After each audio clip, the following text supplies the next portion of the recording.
সুইজারল্যান্ডের জেনেভায় যুক্তরাষ্ট্র ও ইরানের প্রতিনিধিদের মধ্যে দীর্ঘ ৩ ঘণ্টা প্রত্যক্ষ ও পরোক্ষ আলোচনা হয়েছে।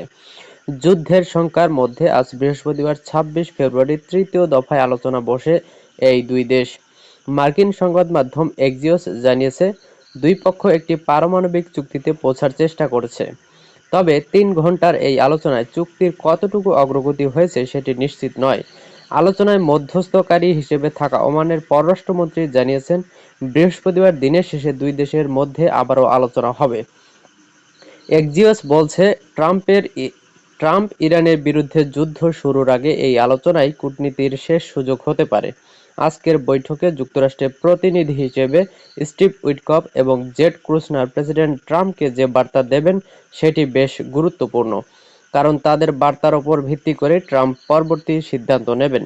গত মঙ্গলবার ট্রাম্প স্টেট অব ইউনিয়নের বক্তব্যে জানান, ইরানের সঙ্গে তারা কূটনৈতিক সমাধান চান, কিন্তু যদি ইরান তাদের শর্ত অনুযায়ী চুক্তি না করে তাহলে তিনি সামরিক ব্যবস্থা নেবেন।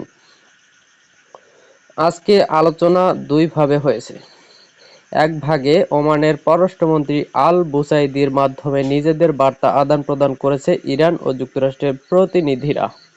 আরেক ভাগে তারা সরাসরি কথা বলেছেন। আলোচনায় ওমানের মন্ত্রীর পাশাপাশি আন্তর্জাতিক আণবিক সংস্থার প্রেসিডেন্ট রাফায়েল গ্রোসিও ছিলেন। এই আলোচনায় খসড়া উপস্থাপন করেছে। যুক্তরাষ্ট্র কি শর্ত দিচ্ছে? এক্সিওস জানিয়েছে, যুক্তরাষ্ট্র শর্ত দিচ্ছে, ইরানের পারমাণবিক কর্মসূচি নিয়ে যে চুক্তি করুক সেটি অনির্দিষ্টকালের জন্য সক্রিয় থাকবে।